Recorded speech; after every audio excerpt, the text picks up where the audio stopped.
1930s, President Franklin Delano Roosevelt addressed the nation through a series of radio broadcasts known as the Fireside Chats. His aim was to reassure the common man that our society would recover from its troubled times. But we're far from 1930, and I deal with a different kind of fire. For a new era of worldly frustration, we offer a fresh conversation. I'm Greg Carlwood, and these are the Higher Side Chats. Happy 420 Higher Side Chatters. Happy 420 indeed. Drink a little drink and smoking copious amounts of smoke today from sunny San Diego. I'm your humble host, Greg Carlwood. And while THC is about much more than marijuana, every show does start with my little tagline about drinking and smoking because I fundamentally believe that a slight chemically induced altering of one's consciousness can be a very useful catalyst for the waking up process. Not necessarily for everyone, of course, but I consider a mind that changes states frequently to probably be a lot more difficult for the elites to tame, and a little of the fun stuff helps break us out of the typical 9-to-5 programming and opens us up to thoughts and ideas we might have otherwise dismissed. It's a big part of my personal philosophy. Or maybe a crafty rationalization to explain away my vices. Be that as it may, I'd still say that each has played an important role. I think there's many layers to the motif that these are gateway drugs, and honestly guys, these are gateways I'm happy to walk through. But hands down, of any substance I've experienced across this spectrum, marijuana has been far and away the most useful tool for helping yours truly veer off the pre-approved robotic 9-to-5 reality and into the rabbit holes that have led to a more fulfilling and creative career than anything I could have dreamt up. And I would argue that's a big one of the many reasons the powerful puppet masters have fought tooth and nail to eliminate it from the lives of the masses. It is a big deal to me, so today we're going to pay homage to hemp in a gloriously timed 420 celebration with a man whose saga would be my Exhibit A in the case that THC really is the best medicine. Rick Simpson is a pretty famous name that doesn't need much introduction. He's the creator of Phoenix Tears, or also known as Rick Simpson oil, a highly concentrated form of THC extracted from marijuana flowers that he's used to treat and cure many things, including terminal cancer. I tried to stump him with various ailments, but it seems Rick has treated it all, and with pretty miraculous results. And the medical benefits are just one of about a dozen reasons to break cannabis free from the chains, and we cover it all as best we can. So park your ass and pack your glass and puff puff pass as we put some cracks in the power plant propaganda with a true guest of honor, Rick Simpson himself. The Higher Side Chats is where it's at, with everything you need to know, from corruption to UFOs. Sure to grab your weed and let's look at some conspiracies on THC, the Higher Side Chat. All right, people, we know that the nefarious elite has had a lockdown on nearly all aspects of life: education, the media, the medical field, the food supply, the fuel supply, and many, many more. And of course, we've heard the persistent arguments that the marijuana plant, one of our personal favorites for recreation, could be the solution to many of the chiseled down Illuminati options we've been given in the modern era, most importantly in the realm of health and medicine. Well, today we're going to be talking to the man who is doing more to try to make this happen than anyone on the planet as far as I know. His name is Rick Simpson, a primary leader in the hemp movement and a shining example of what a modern day role model really is. He's dedicated his life to standing up to the machine, exposing the truth, empowering individuals to reclaim a bit of their own personal sovereignty, and saved many, many lives in the process. I think anybody who hears from Rick will be changed forever. The material is that powerful, and it is a true honor and a privilege for me to get to spend some time with him today and share such important information with all the listeners. I know I couldn't be more excited. Rick, my man, welcome to THC.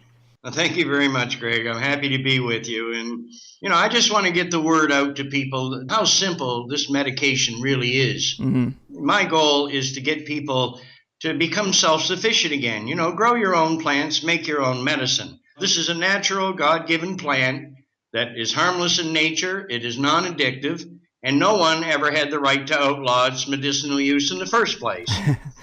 And now that we're in a cancer epidemic and so many other diseases are rearing their ugly heads, we have a sensible solution here to these problems. And this medication, from what I've seen, I always like to mix the oils from different heavy, sedative indica strains together. Mm-hmm. And because the strains do vary in medicinal value from strain to strain. But most of it, from what I've seen, the heavy indicas are all effective in the treatment of cancer. but some will be better for pain relief than other strains, or they'll be better for lowering ocular pressure for glaucoma patients, or controlling blood sugar for diabetics. So they vary a great deal. So by mixing the different oils from different strains together, you get basically what I call a cure-all. I mean, when you take that oil, it works on everything. And when the results we've seen with this is just amazing. See, the problem here is basically when the oil comes into play, you don't need the pharmaceuticals anymore. Right. And that's what they're so afraid of. And the sad truth is today, all we have to do is look at the basis of medicine. And that basis is called the Hippocratic Oath. Mm-hmm. Now, ask yourself a simple question. When you read the Hippocratic Oath, it says right there, first do no harm. And it also says something about, I shall not administer poisons. So what do these doctors today think they're doing? They're not following their own Hippocratic Oath, for God's sakes. And if they were, they would be dispensing, medicines like this wonderful oil made from the cannabis plant. Amen. It's more like the hypocritical oath. That's about the size of it, brother. Very hypocritical. Man, well, you are doing amazing work. I'm sure most of this audience has heard rumors and whispers about hemp oil as a medicine and a cancer cure, but I think it really does take your story to drive that home and remove some of the lingering doubt that exists due to the persistent campaign against it. So to get us started, could you kind of tell the people your story and how this all got started? Well, briefly, I'd like to tell people what is going on at present, if you don't mind, Greg. Sure. There's so many people right now being scammed. And like I said, my message is clear. Right on phoenixtears.ca, we gave people the instructions on how to produce the oil and the dosage instructions. It's all there for free. Mm-hmm. But there's so many people now that are basically just con artists. And they're using my name, my information, pictures of me, and everything else. They're conning the public into thinking that they're buying the real Rick Simpson oil. Mm-hmm. And in many cases, they're not. And the sad truth is here, the system wants to discredit the use of this medicine. So they're not going after these con artists. They're letting them run rampant. And there's hundreds of them all over the planet doing the same thing. Right. And like I said, people are dying because they are not getting the proper oil, which again reflects on the real oil. It makes people believe that it doesn't really work. But if you have the oil produced from the sleepy, sedative strains of indica, believe me, you'll be amazed with the healing powers these oils truly have. But they have to be made properly, and like I said, my website provides that information. But please don't be taken in by all of these people who are saying they are supplying the real Rick Simpson oil. Some of them are even claiming that they're directly affiliated with me. And that's nothing but nonsense. I have no connection with anyone who is supplying the oil, and I have no connection with any foundations, and that also includes the Phoenix Tears Foundation in Colorado. I have no connection with these people. It's really a messed up situation right now. There's even a Rick Simpson Foundation out there on the website now with my picture on it. Wow. And that has nothing to do with me. Well, that gets me into another question I did have for you, because not only are there people trying to clone your website and use your name to sell a product, but also as a guy who has a medical card here in California, can go into a dispensary, there's still a lot of confusion because you have hemp oils, hash oils, tinctures, salves, balms, all this other stuff. But your oil is clearly different from a lot of these buyable items. Can you tell us how? Well, it's not so much that it's different. Hashish is made from the same trichomes that I produce the oil from. But of course, the hashish, has a certain amount of plant matter and other contaminants, within it. Mm-hmm. But when you make the oil following, the instructions that I gave people, you come out basically with the pure cannabinoids and maybe a small amount of plant wax, but very little.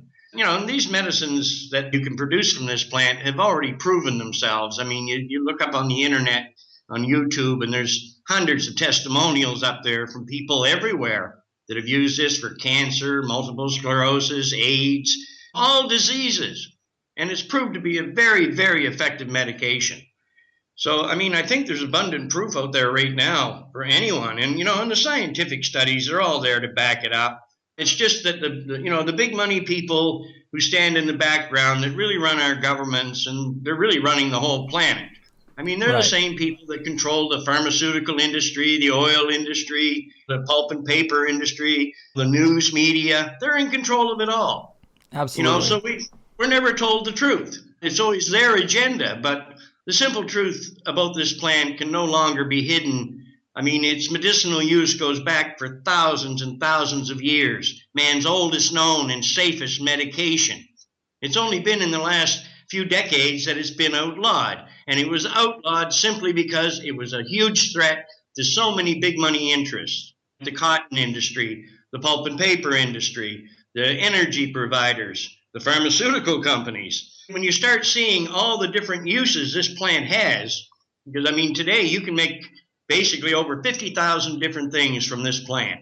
Everything we use in our day-to-day lives can be produced from hemp in an earth-friendly, sensible way. But I mean, we're killing this planet every day. I mean, fossil fuels, we're filling, we're driving the environment crazy. The CO2 levels are going through the roof.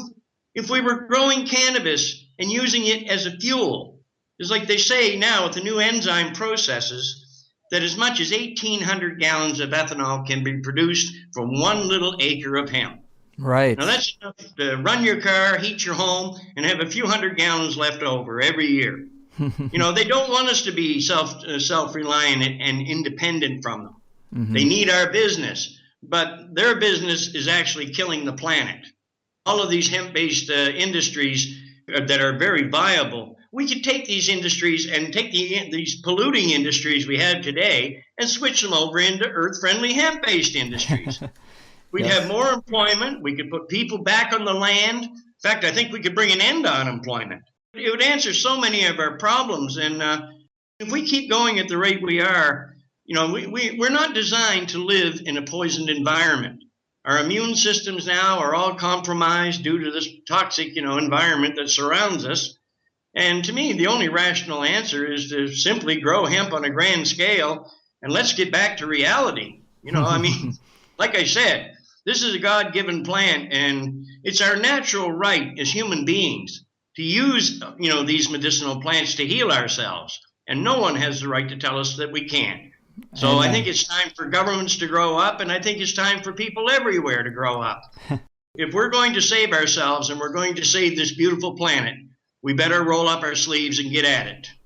Well said, man. And I know I have brought up your Phoenix Tears oil to several people when the conversation turns to cancer, and the critics always say that it just seems too unlikely that the whole industry would ignore a miraculous cure like this. They say it seems nearly impossible for a small group of families to get control of our entire medical field and education, but I've looked into this for quite some time. I know you have as well. It's a bit easier and simpler than most people would think, isn't it? Much easier. When they started the medical foundations back in the early 1900s, Rockefeller, Carnegie, and all that bunch, the idea with those guys, when they got the foundations going, well, they took over the medical schools. Mm-hmm. And then, like a lot of Rockefeller's buddies, they had the chemical and poison plants. Well, what a great way to get rid of these substances. Tell the public that they're medicine. Teach doctors allopathic medicine from chemicals and poisons. And that's what we have today. Right. But old John D. Rockefeller himself, he would only use empirical medicine from plants. And Mr. Rockefeller lived to be around 100 years old. And that was back, a long, long time ago. It's like I said, it was ruthless what these people have done. And there's been so many villains involved, like Harry Anslinger, Richard Nixon. Nixon was particularly evil. He formed the Schaefer Commission to study cannabis. So the report came back from the Schaefer Commission to legalize this plant immediately, and they didn't feel that it could even be classified as a narcotic. And what did Nixon do? Well, he turned right around and he started the war on drugs. And then they made cannabis the main target. And Gerald Ford passed all the research after the Medical School of Virginia study in 74, 75, proved that cannabis, that the compounds like THC in cannabis can kill cancer cells. Well, they shut down that whole study, and then they confiscated all of the research, all the reports and everything from all the universities regarding cannabis, the study of cannabis. So, and then they passed it all back to the pharmaceutical industry. But what people have to realize is back in the 1800s, these big companies we have today Parker Davis, Squibb, Eli Lilly. All of these pharmaceutical companies, they were producing cannabis-based medicines back then. Practically, if you look in the old pharmacopoeia from the 1800s and early 1900s, it's basically wall-to-wall hemp. Now, these companies produced these medications for years. In the mid-1800s, it was common practice for these companies to produce the essential oils from many different, healing plants and herbs and provide them as medicines. Well, of course, you're going to make the essential oil from the most medicinal plant now, aren't you? But, through all the studies I've done, I have never found a pharmaceutical company in that era that actually supplied the real oil. They supplied tinctures, oil, watered down with alcohol. We all know alcohol is not going to heal much. Right, but, right. And then Eli Lilly in the 1880s, they were selling hash pills as painkillers. And I have no doubt they worked. But see, they controlled the potency of these drugs. And the problem was they couldn't patent the hemp plant. No patent means no money. And in those days where, in the 1800s, early 1900s, it was legal to grow cannabis everywhere. Mm-hmm. In the U.S., it was some of these states had huge cannabis crops. But to them, it was just a huge threat. So, there was no way they could patent it. And if those farmers ever found out that they were growing the greatest miracle drugs in the world right in their backyard, then the drug industry would be out of business. Right. They would have put up more of a fight. Well, of course. So it's a very long, ugly history that we're looking at here. And I look at this, Greg, as man's darkest chapter in our history. I mean, hundreds of millions, if not billions of people have died and suffered over the last few decades that should have lived. Right. This is outright genocide, what's going on, and it has to come to an end. It just doesn't make any sense. The knowledge is there. The proof is there. So what are we waiting for? Amen, man. And I have learned a lot of different little cliff notes to the history of hemp production through listening to your interviews. One interesting aspect is apparently they were putting people to death during the Inquisition for using hemp. And so obviously the religious arm of the Illuminati has been instrumental too. And it hasn't just been one cover-up. I guess it's had to happen several times. Oh, it's always been a political and religious football all through history. But I would like to mention to the public, too, there's a lot of hype going on now about these high CBD oils.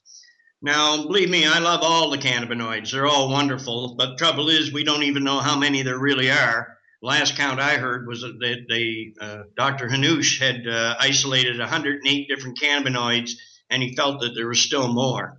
Wow. So we still have a lot to learn about this plant. But all this hype about CBD is misleading people. And a lot of people that are dying from cancer are getting these high CBD oils, and they're just not working for them. THC was always known to be the cancer killer. So I want people to be aware, like CBD definitely does help with epilepsy. It can reduce the number of seizures in an epileptic child. But what I see here, even when the child is still taking these oils, they still have some seizures. Mm-hmm. I honestly believe if there was a little bit more THC in those oils, that the seizures would stop completely. But, I want people to understand that THC, I think, really is the main cancer killer in the cannabis plant. So for God's sakes, if you have cancer, look for an oil that is very high in THC. The oils I used to produce were up in around the 90% range, THC, or even more. Mm-hmm. So, and these are the oils that gave this medication its reputation. So that's the way to go if you have cancer. And please don't let people mislead you. Yeah. Now I'm a daily smoker of marijuana, and I think a decent part of this audience is, do you think any of these health benefits carry over to smoking marijuana, or is it just in the oils? Oh, no. Even the smoking aspect. I mean, I've never pushed the smoking aspect because I've always said, if you really want to see the healing power of this plant, produce the oil, and then you can find it. But even the smoking aspect now, the latest studies are showing that people who smoke cannabis has 62% less chance of coming down with lung cancer. Wow. Well, that's preventative medicine. Yeah. And I do know people that have smoked cannabis to help control their blood sugar and ocular pressure. So even the smoking aspect can only be looked at as preventative medicine. But my aim really, like I said, where our world is so toxic now, I think every man, woman, and child on this planet should be ingesting small amounts of this oil every day to keep themselves detoxified and in a state of good health, because it's the only thing that can protect them. This is being hidden, but the truth is coming out in all directions now. So I think in the very near future that governments are going to have to give in.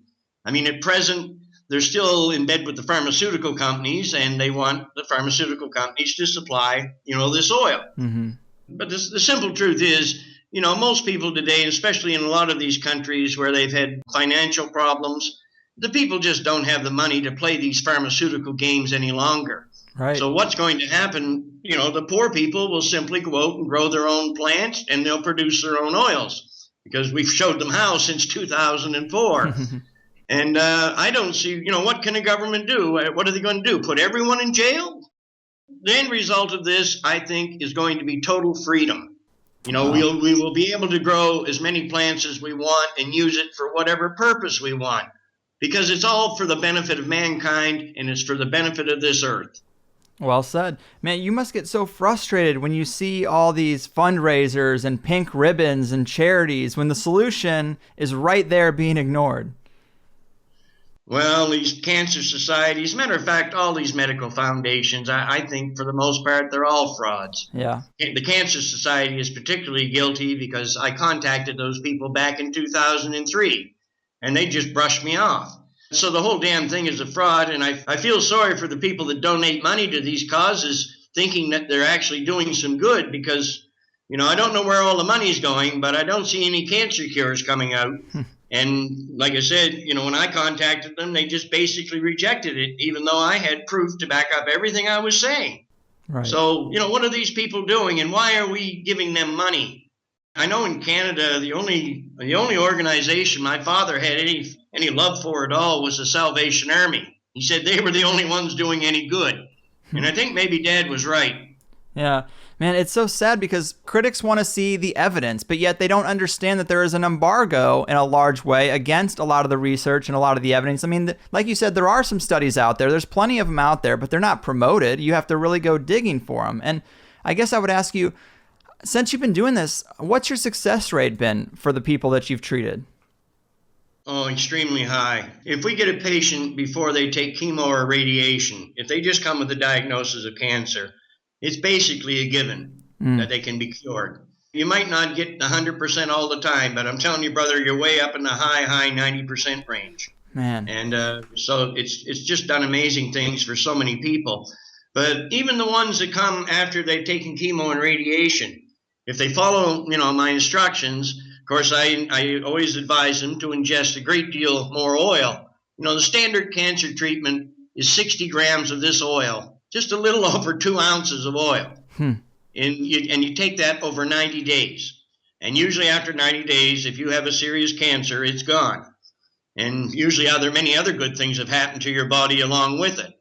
But if you've had chemo and radiation, the damage from these treatments is ongoing. It lasts for years. And these treatments are carcinogenic. They're cancer-causing treatments. So you have to cleanse your body, of all these toxins and try to undo all the damage that these treatments have done. So I always advise anyone that is taking chemo and radiation to take 180 grams of oil as quickly as they possibly can. And that usually takes like 5 months or so for somebody to accomplish this. But see, what people don't get about this, in the beginning, yes, you can get high off this medicine. That's the reason I tell people to start with these little tiny doses 3 times a day, and then every 4 days, try to double their dosage. Keep doing that. And what happens is your body builds up a tolerance. Usually a patient within about a month to 5 weeks, by that point, they can ingest a 1 gram or 1 milliliter. It's almost the same thing. They can ingest that amount every 24 hours. So 1/3 of a gram every 8 hours. And these are like terminal cancer patients. They go back to work, and people they work with can't even tell that they're taking anything. You don't show the effects. There's no high anymore because your body has built up the tolerance. Right. And this is what I try to get into people's heads. But, in the beginning, you see, a lot of people don't have experience with what they call being high. And, the heavy indica strains are very sedative.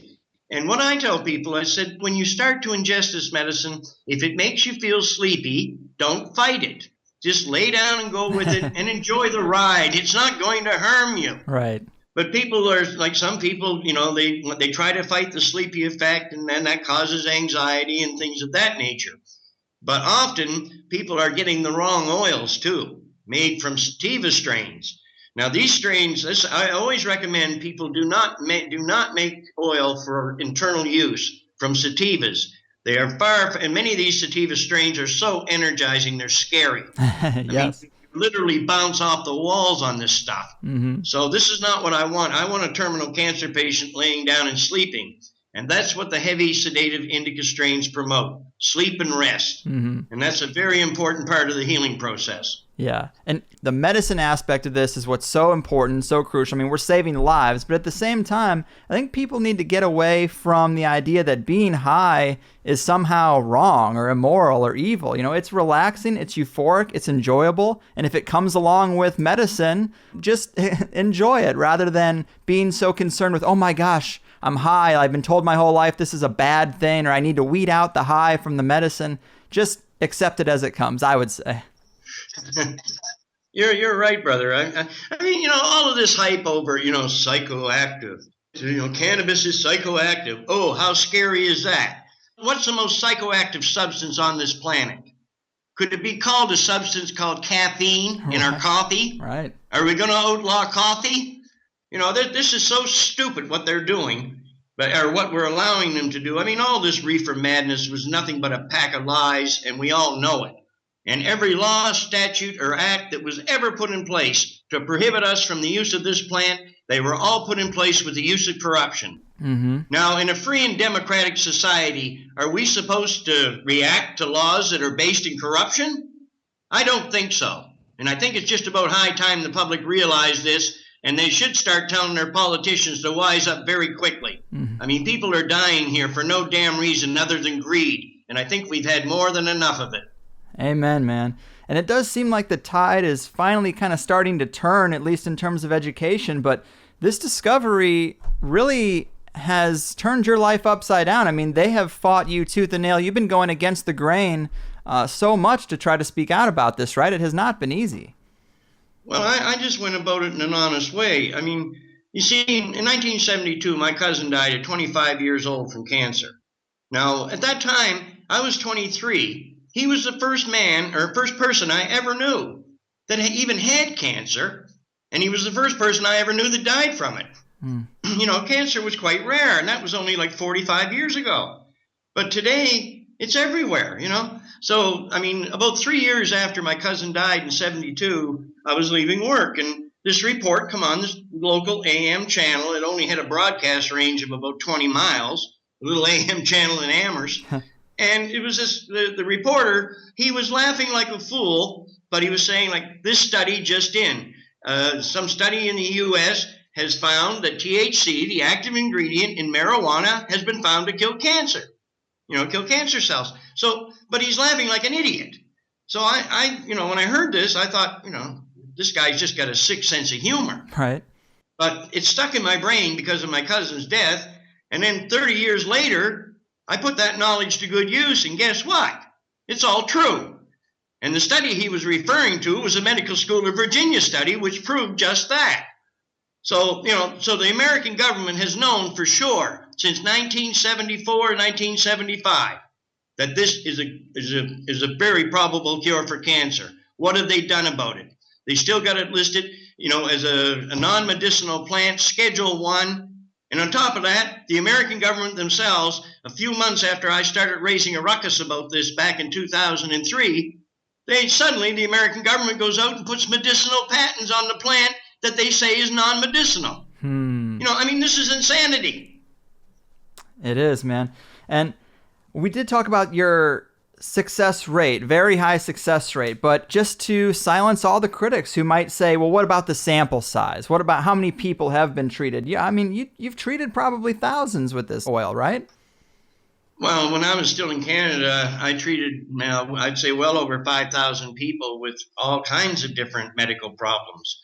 But, since that time, people everywhere, in the world are making this oil. And I'm getting emails every day from people, that have had wonderful success with this substance if it's made properly. Mm-hmm. So by now, I would have to say, Greg, that probably millions worldwide have already used this medication with good results. But like I said, there are those out there who are getting low-quality oils from these unscrupulous dealers. And that really, in turn, gives the medicine a bad name. It does. And it's horrible what's going on right now. We are so restricted. But like here in Europe, I found more freedom over here. People were much more open-minded in Europe than they were in North America. I mean, North America, they're just totally brainwashed about this subject. But see, Europe has such a long history with this plant's use. And right here in the Balkans, up until 1958, I think the Balkans was the second biggest hemp producer in the world. Mm-hmm. But I don't know how they worked it out, but they had Marshal Tito outlaw it. And since that time, like I said, people have been suffering and dying for no reason. Mm. But it seems that, that, like I said, people are more open-minded over here. And what I'm seeing right here now, like in Slovenia, the country next door, and then here in Croatia, like half the cancer patients now are using this oil. This is how prevalent it really is. Right here in Zagreb at this very moment, you cannot buy cannabis. It's all being bought up for medicine. It's crazy what's going on. But the governments are still dragging their feet and trying to stop it, But there's no stopping this now. But my main concern here, especially in Europe, Europe grows a lot of sativas. And like I said, these sativas can have very bad effects if you ingest them. Mm-hmm. A sativa oil is okay for the treatment of like skin cancer or psoriasis or say a severe burn, like third-degree burn, something like that. It would work just fine. But for internal use, the effects can be frightening. So, but that's what's happening here right now. I mean, people are making the oil out of any strain they can get their hands on. And some of these oils are pretty damn scary, Mm-hmm. So, this is a situation. So I'm hoping in the near future that we can get this industry stabilized and that people can, begin to get seeds that they'll know exactly what they're growing and what the medical qualities are. I hope that in the near future, with the help of a few experts I think that we can even determine the proper cannabinoid levels to treat each and every medical condition in the most effective manner. It's just simple. It's just more or less a simple process of elimination. I don't think you even have to be a scientist to do it. But this is what needs to be done. But we need the freedom. We need a government that'll turn us free to do it. And this is what I've been looking for. But this corruption, the big money caused years ago has reached globally. They really control everything. They say, like the Rothschild family. From what I understand, that one family is in control of over half the money on this planet. Now, if that's true, who's the boss? Well said. Well said. Yeah, I often have thought if I were to get cancer, because we know that all the poisons in our society are just so invasive in our lives, and it just seems like a given that it's going to be something that most of us have to deal with or experience. And I thought, if I were to come down with cancer and I wanted to go this natural route, where is the best place on the planet to go for it? Because obviously the United States is not the best, but you said there are areas of the world where they are treating it with, the medical professionals are treating this as a viable option a little bit? Well, there's an awful lot of doctors now jumping ship. Believe me. I just did 2 seminars in Serbia, and on both those seminars there was doctors on the panel. The first one was a doctor. He was a military doctor, one of the top military doctors in that country, and that man sat there and agreed with everything I said. Total freedom. Let's grow this. And then the next night there was another doctor on this next panel. And, of course, he agreed with it, too. But then again, he's talking about, controlling it and regulating. So when he was done, I got my hands on the microphone. And, the place was packed that night. And I just said to the audience, I said, look, we've grown this plant for thousands of years with no regulations. Why do we need them now? And, the applause, the place just exploded. Yeah. The whole audience was in total agreement with me. This plant does not pose a danger. It can save us, for God's sakes. And we have to be absolute lunatics not to be using it. Right. And you mentioned it works on burns too, and I've heard you tell a story. You had a pretty severe burn, and this seemed to work almost a miracle on it, right? Well, it didn't seem to work. It did work. In 1999, when I first produced the oil, I was under the influence of all these pharmaceuticals that I'd been taking for this head injury I'd got in 1997. So believe me, my brain was badly messed up. So I'm down there trying to make oil with a solvent, and of course I wound up setting myself on fire in a big way. So by the time I rolled her, there was a big mud puddle outside, and by the time I got done rolling around in that to get the fire out, about 3/4 of my right hand had literally melted. It was hanging in gauze. It was just unbelievable. So as soon as I seen it, I said, well, there, you're going to be scarred for life.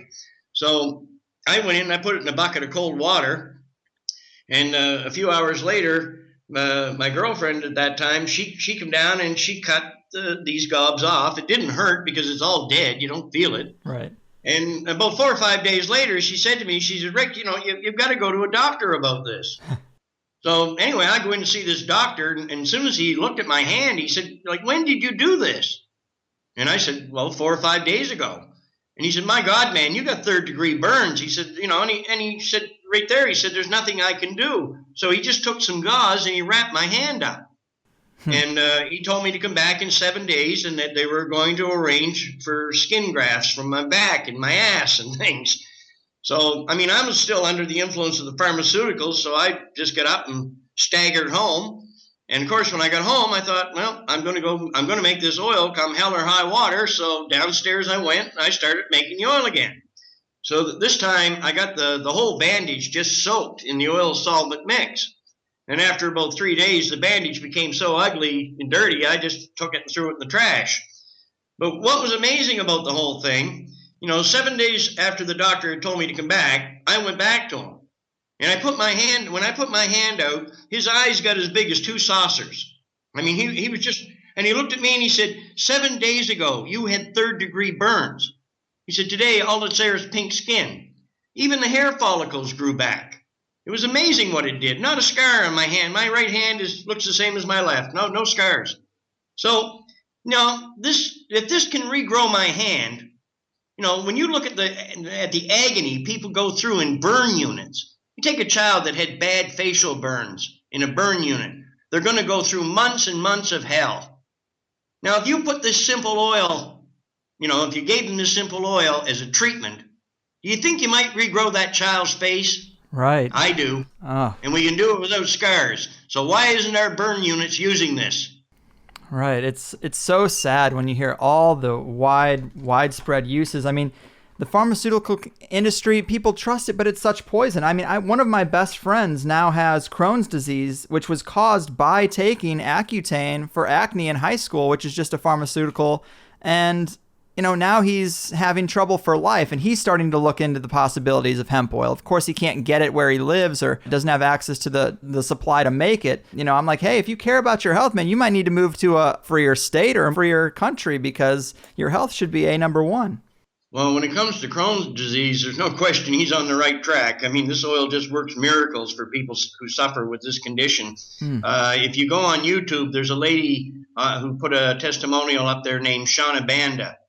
And she also wrote a book called Live Free or Die. And Shauna she was dying from Crohn's too. And she tells her whole story, and it's just amazing what the oil did for this woman. So, all of these diseases, they even tried this oil on flesh-eating disease. Guess what? It worked. Wow. So, there's no end to what we're looking at is a new day in medicine. And cannabinoids really are the future of medicine. Not these chemicals and poisons that we currently endure. Right. They make no sense.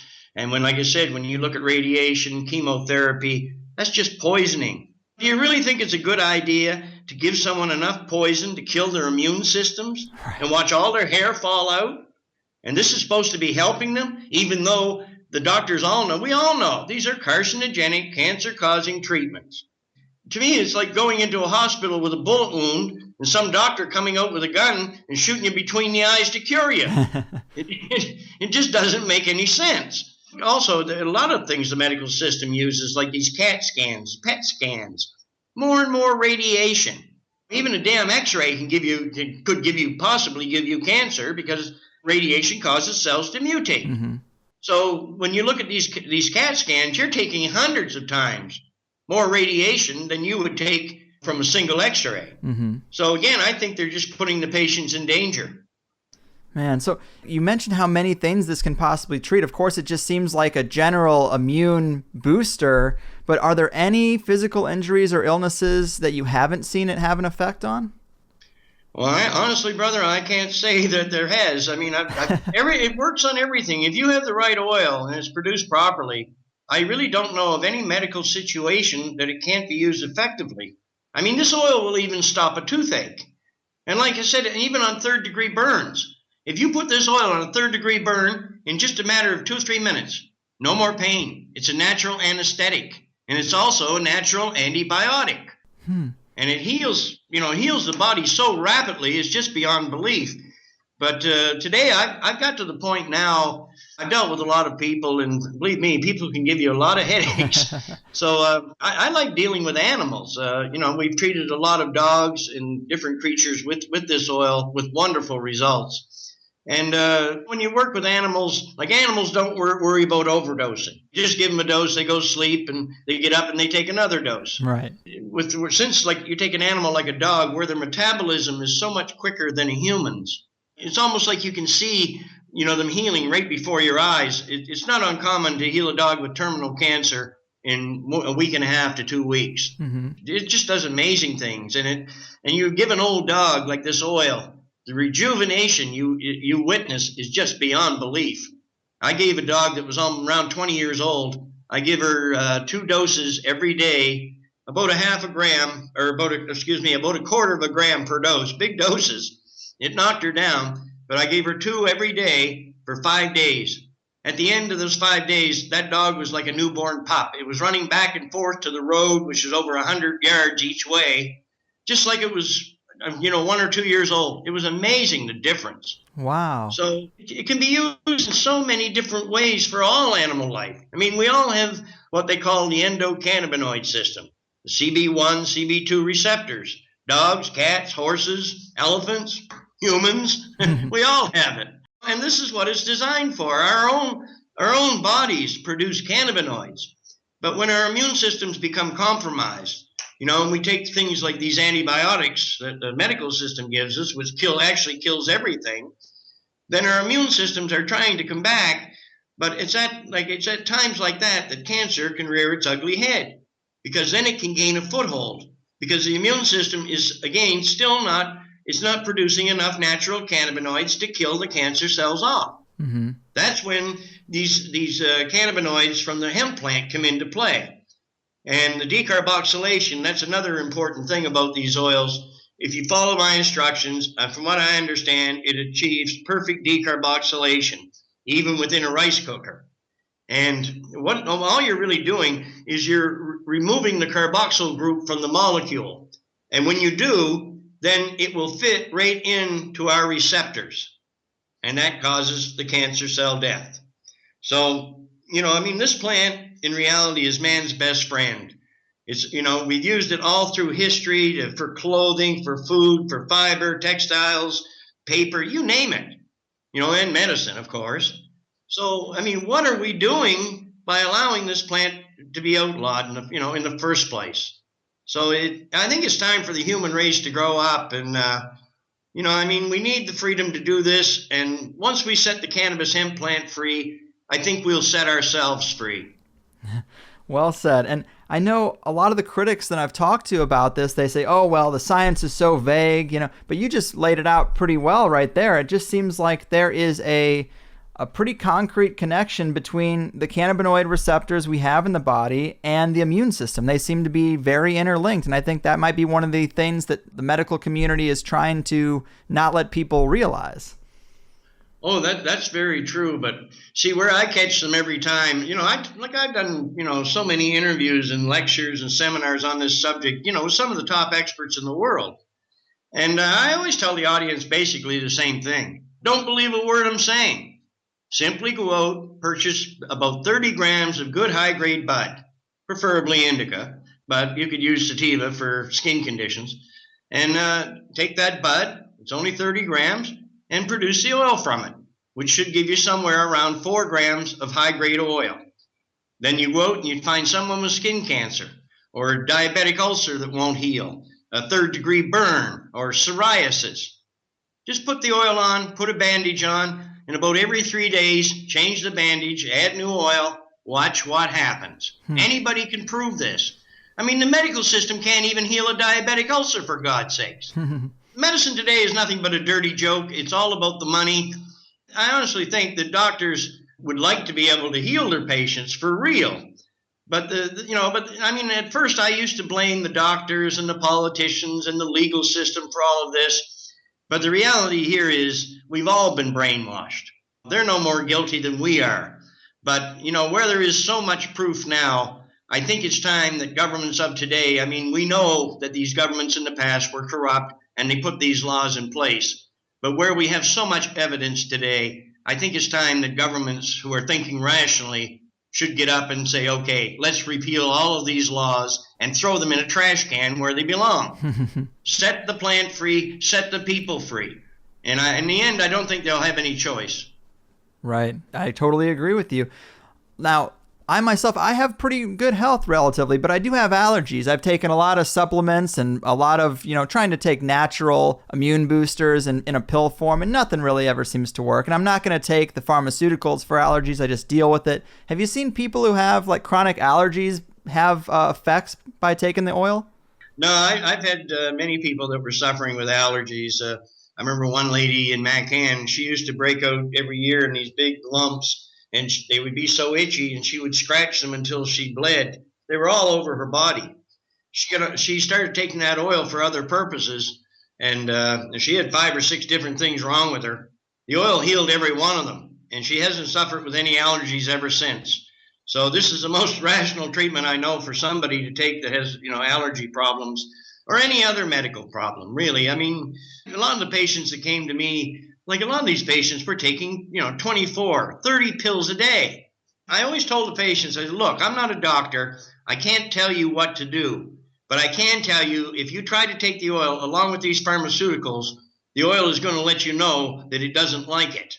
Usually what happens is they get upset stomachs and, constipation, because the oil is recognizing these pharmaceuticals as the toxins they really are. So I would tell these people, and I would tell them, go back to the doctor who put you on this stuff and have him take you off it. That's what I asked them to do. But, you'd see the patient like 30 days later. The only thing they're taking is the oil. And a lot of them didn't go to their doctors or anything else. They just stopped taking pills. Some people even went off heart medications, for God's sakes, which actually scared me. Wow. But none of them died. So, this is most of the problem today, I think. You go to the doctor over something, he gives you a pill. Okay, you get a side effect from that, from that medication. So they give you another pill to fight the side effect. And before you know it, you're taking 6 or 8 of these damn chemicals into your body every day. And the problem with the medical system is, no two of us are the same. If you and I are suffering from the same condition and we're taking the same identical medications, no doctor knows exactly what that's going to do to us because we're all chemically different. Mm-hmm. It's just like they're using us like a pack of guinea pigs, for God's sakes. That's true. To me, it really makes no sense. And, I think it's just about time that medicine grew up and became what it should be. And it should be about healing and not money. Right. And today it seems to be all money. The pharmaceutical industry is one of the biggest industries on this planet. And if I have it my way, we're going to put an end to that. Now, when people use marijuana recreationally, it does get a bad rap for its effects on the memory. Have you seen anybody try to treat Alzheimer's or dementia or anything like that with the cannabis oil? Again, very effective. Really? One of the first patients we treated with Alzheimer's was a man in the States, an 82-year-old man. They diagnosed him with Alzheimer's. He didn't know where he was at anymore. His daughter, she put him on the oil. 3 weeks later, he's out selling real estate again. Whoa. So it's very effective. And there's a lady, I believe in England, she had Alzheimer's for 11 or 12 years. And there's some footage of her up on the internet showing her out on the sidewalk. Like, I mean, all her children had grown up, her grandchildren and things. And she remembered them as children. And all of a sudden, here's adults standing in front of her. And she's talking to people on the street and greeting them. And that's what happened. They got her on the oil. Wow. So we've even had wonderful results with schizophrenia. You see, what determines our perception of reality is called the pineal gland. Yeah. And if the pineal gland is unhealthy due to fluoride or many of these chemicals they shove down our throats and these pills, that can calcify your pineal gland. And where it determines our perception of reality, then you get this condition called schizophrenia. And what we're seeing with the use of the oil, if you have the right oil, you get a schizophrenic on this oil and get them away from the chemicals, decalcifies the pineal gland, and these people go back to normal. We've had wonderful results with this, and actually there's new scientific studies out there indicating just that. The doctors for years have been telling people to stay away from cannabis because it causes schizophrenia. Well, guess what? Just the opposite is true. It's a very effective treatment for this condition. Wow. So mainly you recommend that people make this themselves. If they live in an area where it's very risky legally to get a hold of a high amount of marijuana, a couple of ounces to make the oil, is there anywhere where it can be bought on the planet that you recommend or no? Well, I mean, of course, there's many countries like that. Actually, I'm leaving for India in the next few days myself, but India, they grow it all over the place. In Bangladesh, cannabis is legal. So there are places people could go to get their hands on the proper material. I mean, after all, it is Indian hemp we're talking about. But, but if you're relying on suppliers in Europe or North America to supply you with the proper substance, there's a very good chance that, you're just going to get robbed. But people that have the money or could afford, to go to India, I always laughed. I had an Indian doctor one night called me on the phone, and he was asking me, he said, well, where do I get this? And I said, you live in India, right? And he said, well, yes. I said, well, look out your window. You'll probably see some. But, it's always been part of Indian culture forever, and up in Nepal and all these other, regions of the Himalayas. So I'm kind of excited about going there because I want to go to the birthplace. They say there's a valley up there. I guess that's supposed to be where Shiva started the whole thing. So it might be interesting, I believe. Yeah, that would be pretty cool. Now, when it comes to treating cancer with this stuff, there is a pretty aggressive protocol and regimen, too. Can you talk to us about that a bit? Well, it's like I said, you're looking at 60 grams over 90 days. And as I said, if you start with, your first dose, little speck, the first dosage of this oil would equal about a quarter of a drop. Just a little tiny speck. You take that early in the morning, then about mid-afternoon, take another speck, and then about an hour before bed. You do that for 4 days, and then try to double the size, to about the equivalent of a half a drop. Take that for 4 days, same thing, 3 times a day. Then after 4 days, try to double that to a drop, and then 2 drops, and then 4 drops. You just keep working your way up. And when you're up to the point where you're actually ingesting about a third of a gram or a third of a milliliter every dose, you're talking about ingesting about 9 drops of this oil at once. But by then, your system has become so used to the substance and has built up a tolerance that you don't even feel its effects anymore. You still sleep very well at night. But, what people have to understand in the beginning, it's going to promote a lot of sleep. The first 2 or 3 weeks, most patients are just laying there sleeping, most of the time. I also tell them, do not drive your car in the beginning until you get the feel of this medication. But once you understand the feel of it and everything, it doesn't impair your motor skills. It's not like alcohol or many of these pharmaceuticals. In other words, you're not drunk or you're not impaired. So you can safely drive your car once you become accustomed to it. There's simple things I often tell, the patients, to do, like change your diet, more raw fruits and vegetables, juicing machines, get your body's pH up. That's very important. And, by simply taking or eating substances like watermelon or drinking lemon juice, or even baking soda mixed with water. This can bring your alkalinity up. If your body is up over 7, then cancer doesn't like that, because cancer only thrives in an acidic environment. So once your body is no longer acidic, the cancer doesn't like that much. Eat the seeds from 2 or 3 apples every day. Like we all know about the apricots and all that, and Laetrile. Well, the seeds from apples contain the same B17. And I believe that B17 is highly underrated. I think it is a very effective, well, it is an effective treatment, and many people have been cured using Laetrile. But for the most part, a lot of people contacted me who were using Laetrile, and for the most part, they were reporting that the cancer hadn't gone away, but it hadn't spread. So definitely, I think the Laetrile did some good. And then they got the oil, of course, and then that put an end to the cancer. But, it's just sensible, natural things you can do along with the oil treatment. And I used to tell every patient this, and I had to laugh. A lot of them come back 3 months later. They're cancer-free, they're healthy, feeling good. And I'd ask them, did you change your diet? Well, no.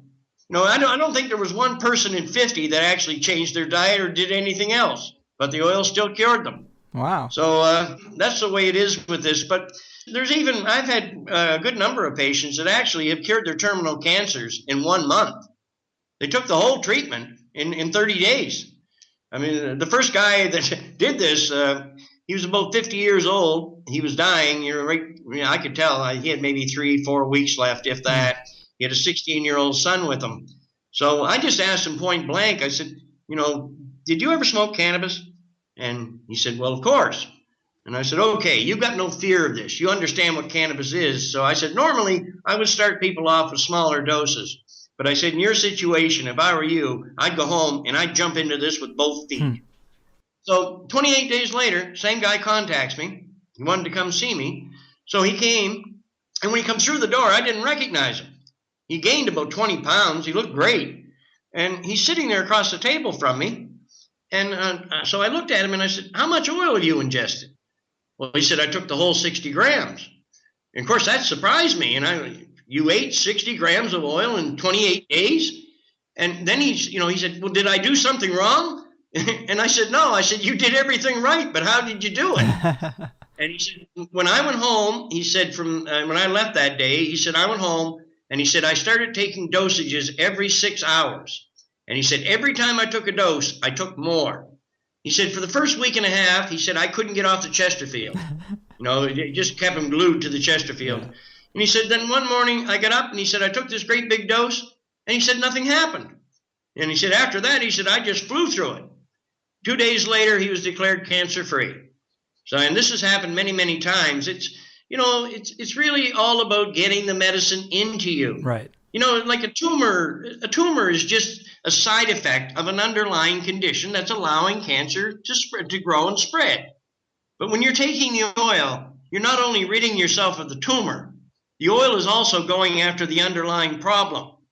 And it's helping your body in so many ways. Like this oil, same thing. Like it's so wonderful for people with arthritis and things, diseases. Like I had arthritis in both knees, which started when I was 45.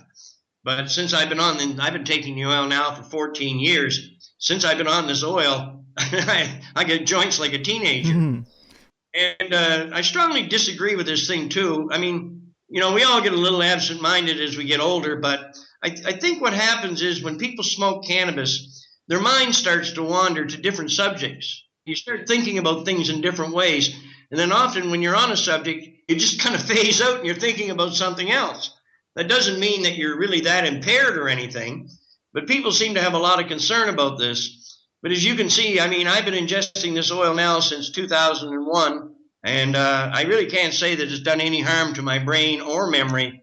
And as a matter of fact, it's now been proven that cannabinoids are actually growing new brain cells in the hippocampus. Wow. Alcohol destroys brain cells. So do a lot of the chemicals and pills they give us. But cannabis grows new brain cells. So there's no damage whatsoever of any kind. There is no addiction. There's no problem with this medication. But I do think, that the walls have to come down very soon now. The use of this substance is spread now to every country in the world. And I do think we that possibly if we wake up quickly enough, we do have a chance to save ourselves and to save the planet. But I'm doing everything in my power to try to awaken people to the truth. And shows like this are certainly a big help. And this is not a one-man show. It's not just me. It's everyone involved in bringing the truth, forward. And I have to say, Greg, I admire the work you're doing, and I think it's wonderful. So keep up the good work, brother. Oh, well, thank you so much. And Rick, I cannot thank you enough. The whole reason for having this show and doing the work to gain an audience like this is so I can hand the mic over to people like you. But before we really end this thing, would you like to remind the people where they can find your website and more information about the oil and how to produce it themselves? Well, again, my website is phoenixtears.ca. The CA stands for Canada. So there's other sites out there about phoenixtears.com and there's so many of them, but I have no connection. phoenixtears.ca. And there you can find all the information required to produce your own medicine and the dosage instructions. I also have 2 books available on this subject. Right now, they're out as ebooks. There's Phoenix Tears, the Rick Simpson story. That was my first book. And believe me, that's a very ugly read because it wakes you up to what's actually going on in this world. And then the second book is called Phoenix Tears, Rick Simpson Oil, Nature's Answer for Cancer. And in that, there's some of the lectures I've given. There's a big section of questions and answers about different medical problems and conditions. It seems like so far the books have been, very well accepted. And actually, I just got 5,000 copies of my first book printed. So in the very near future, they too will be available. And then I'll have the second book put into print, and we'll make that available on my website at Phoenix Tears. So, if you have a medical problem, for God's sakes, look into what I'm saying. I mean, I have no reason to lie to you. I'm not making any money from you. Just go and read what I'm saying. Do a little bit of simple research on the internet. Watch some of these YouTube videos about people who have used this oil. And, I mean, it's just all common sense. So I think this is the answer to, basically the answer to most people's medical problems. And I'm just happy that I was the one. I'm just the messenger. That's all I am. It's the oil that does the healing, and I'm just the messenger. But what a wonderful substance. Right on. So are there any other useful ways that people who might be feeling passionate or motivated about this, are there any ways that they can get involved that you'd recommend? Well, I mean, the main thing now is for people to gather in groups, form groups and then get active with other groups involved in this. I mean, there's groups everywhere now, that are fighting, for the legal right, to use this plant again. When I was in Chile in November, one of the activists down there told me, I mean, there's a language problem there because they're all Spanish. And he was trying to tell me about this march they had. And he said that, I thought he said that there was 2,000 people marching. So I just kind of brushed it off, because I've led marches with 12,000 people or more. But about an hour later, one of the activists at the event took me down to this photo gallery. And here was these pictures of the streets just full of people. Huh. And this guy, he could speak English better. And I asked him, I said, what is this? And he said, this is the march we had a few months ago. And I said, my God, man. I said, how many people were there? He said, Rick, there were over 200,000 people marching through the streets of Santiago demanding legalization. Wow. So, but, you don't see that. You don't see that on the mainstream news media. Right. They keep these facts hidden. But this is growing now at such a quick rate that, it will happen in the near future. But by forming groups and getting together about this subject and fighting for your rights, that's the way we have to do this. Amen. Very inspirational. Well, Rick, thanks again. I have so much respect and admiration for you. Keep doing what you do and take care of yourself out there. All right, man?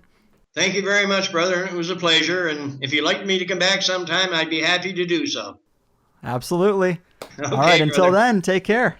All right. Good night. And boom goes the dynamite, my friends. Wow. I thought that was a great one. Such a fun way to make something of the arbitrary 420 holiday.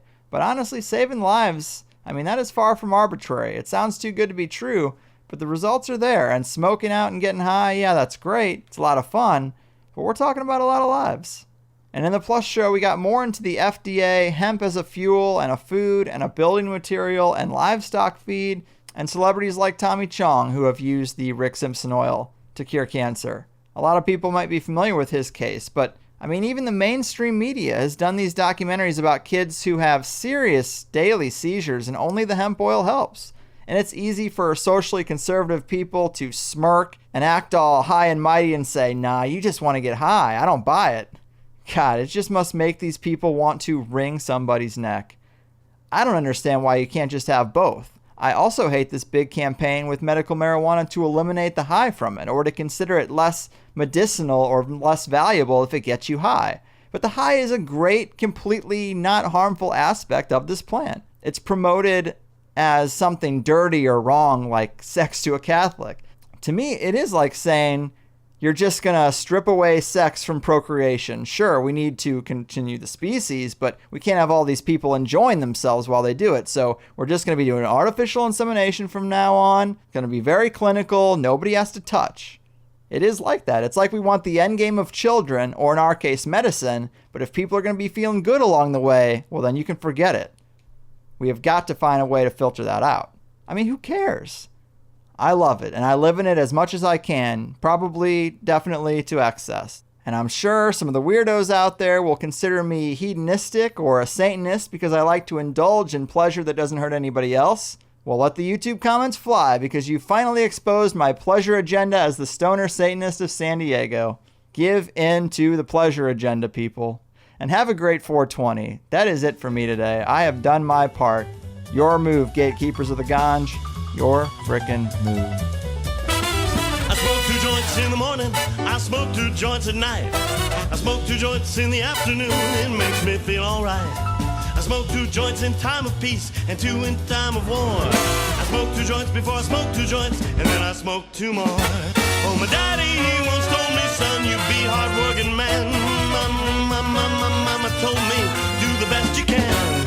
But then one day I met a man who came to me and said, hard work good and hard work fine, but first take care of head. So I smoke 2 joints when I get up. In the limo I smoke 2 joints. I smoke a couple joints when I play video gaming at every 10,000 points. I smoke 2 joints in time of peace and 2 in time of war. I smoke 2 joints before I smoke 2 joints, and then I smoke 2 more.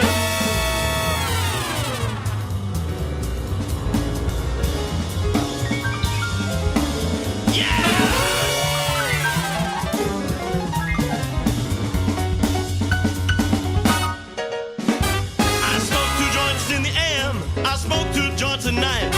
I smoke 2 joints in the evening, it makes me feel alright. I smoke 2 joints in time of peace and 2 in time of war. I smoke 2 joints before I smoke 2 joints, and then I smoke